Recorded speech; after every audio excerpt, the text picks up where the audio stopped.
and welcome back to Common Sense for Relationships. My name is Anietie, and I hope you are safe and healthy wherever you are. Our thoughts are with all who are grieving or hurting during this period. People have lost loved ones, investments, and much more. Stay strong. This too shall pass. I've been thinking about how COVID-19 is affecting our lives and society. It's not only those who test positive that are impacted. We all are. And in this video, I'll focus on one aspect: social distancing. Health officials have instructed people in affected countries to practice social distancing. Simply put, avoid crowds. Stay at home and refrain from touching others. Yes, no large gatherings. Some cities are on lockdown, others have a limit of 10 or 20 people per gathering. Here in Lagos, Nigeria, that number was recently revised from 50 to 20. Places of worship are closed, and some people are struggling to alter their routine. Some weddings were postponed and some scaled down, but if you check online, you will find that a few families defied the directive and went on with their events. Risky business. Do you want to get arrested on your wedding day? On a lighter note, a friend said this is the best time for a wedding because the expense would be much less. You'd have fewer guests, smaller venue, and you know the rest. And guess what? The marriage certificate would still be valid. Sometimes you wonder why we make such a fuss. I think we can draw some insights from this COVID wedding scenario and apply it when things get back to normal. Many weddings get delayed because intending couples wait to save or raise enough money for the event. I'm sure you've seen that. There's the general expectation that you should have a good turnout at your wedding, almost as if that is seen as an indication of how successful the marriage will be. But there are instances where couples who had mammoth crowds at their weddings went right on to a heart-wrenching divorce.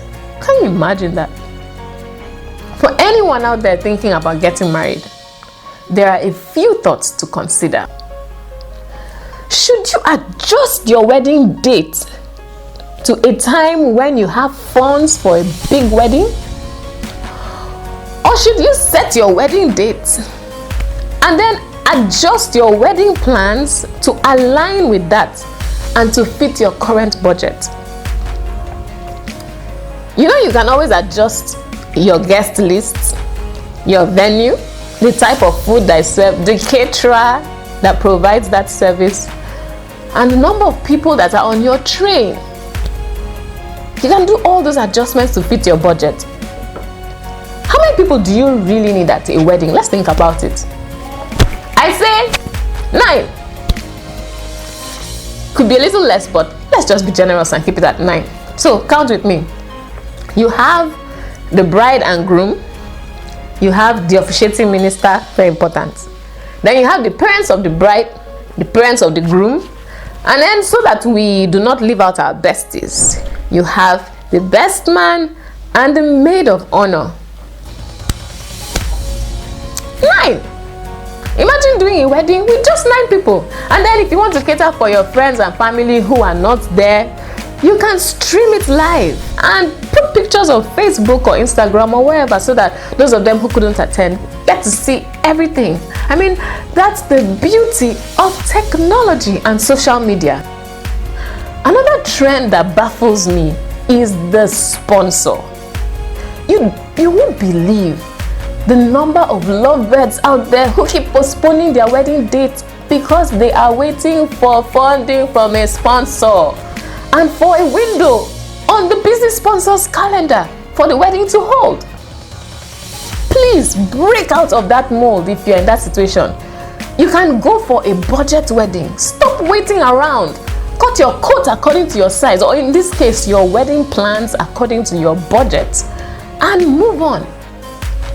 It's also sad to see how values are eroded as emotions and passion overwhelm the resolve of some couples.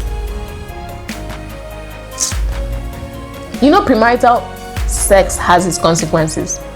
Don't let finances or a desire for a big wedding be the reason you find yourself in this situation. Financially speaking, if you can take care of yourself and one other person, you can get married. And as you both focus on growing your streams of income and with proper family planning, you can care for the children born into your union. While we comply with the social distancing directives from the government, stay positive. Condition your home with uplifting music and faith-filled conversations. Don't let fear saturate your life or your home. Use your quiet moments to evaluate some of the ideologies and beliefs people have about marriage and other aspects of life, and make sure that whatever you settle on as your path forward makes sense.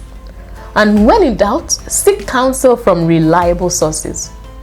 Thank you for watching, and remember to subscribe to my YouTube channel if you're yet to do so. You can look in the description for a link to my album Revealed. It's packed with uplifting songs. Next time, we'll take a look at intense family FaceTime. Let's address this issue that is now becoming a real thing, where you have families that are struggling to spend time with each other without fights and so on during this period. Don't miss it. Remember, common sense is not so common.